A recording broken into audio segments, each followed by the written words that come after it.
In Game Builder Garage, we will be able to make our very own games using these little items called Nodon.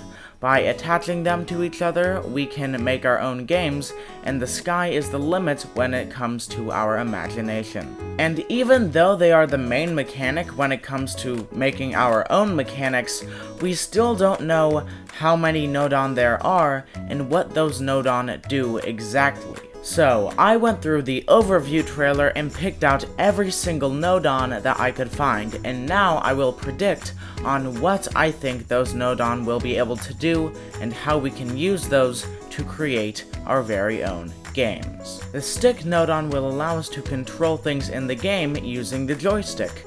This is pretty crucial so that the player can play. Speaking of the player, the person Nodon is what the player will be controlling. The button Nodon is as equally important as the stick Nodon. It allows the player to be controlled using the buttons on the controller.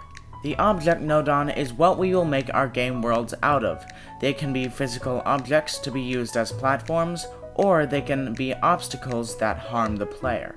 As far as I can tell, the timer Nodon starts a timer when something happens, and then after the timer is over, something else happens. We can determine what starts the timer and what happens when the timer stops by connecting them to other Nodon. The UFO Nodon is like the person Nodon, except this time we control a UFO. The tilt Nodon is what we will use when we want something to tilt in our games, not while we are making our games. We have got a sound effect Nodon. I don't think I need to explain that one. It makes sound effects. The AND Nodon is a little bit hard to explain, but I'll try my best. Basically, we need two things to happen so that we can get an output. So if only one of those two things happens, then we will not get an output because we need both of them. Hence the name, the AND Nodon. This one does not have a title, but I think it will allow us to retexture things just by the icon on top of it. And at the very bottom, it's so at the very bottom that it's cut off, and it's probably super blurry, but it kind of says calculator if you squint at it, and it kind of looks like a calculator if you squint at it. So I'm guessing that this will have to do with kind of calculations like AI building and randomization. So I guess we have a calculator, so people can't already make a calculator if we already have one in the game. I don't know. The flag Nodon may be a win condition, because flags are normally used as a ending in Mario levels. The world Nodon probably refers to your entire game that you have made so far.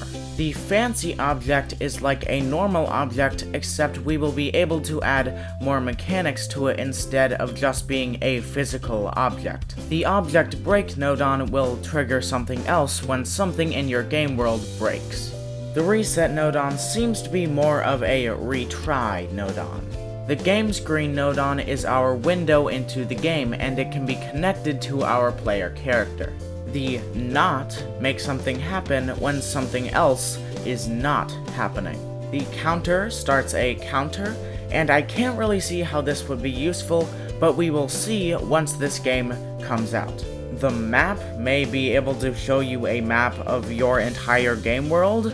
Honestly, I do not know, so again, we'll have to wait and see because this is all speculation. The constant Nodon may be able to make a sort of rule for your game that will never ever change, even if it's attached to another Nodon.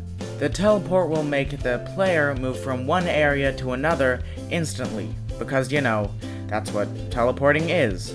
The comparison Nodon takes two inputs, compares them, and gives an output depending on what those two inputs were. I'm guessing that the effect Nodon is a little bit like the constant Nodon, except more temporary.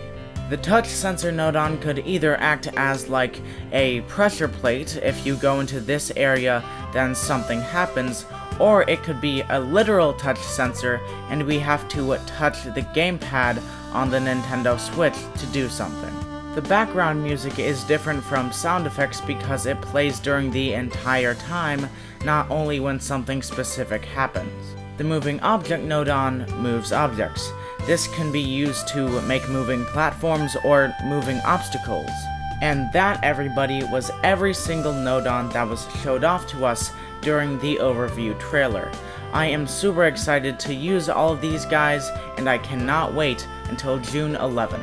If I missed any, I'm really sorry. Leave them in the comments below so that I can know what I missed and maybe correct them in a future video.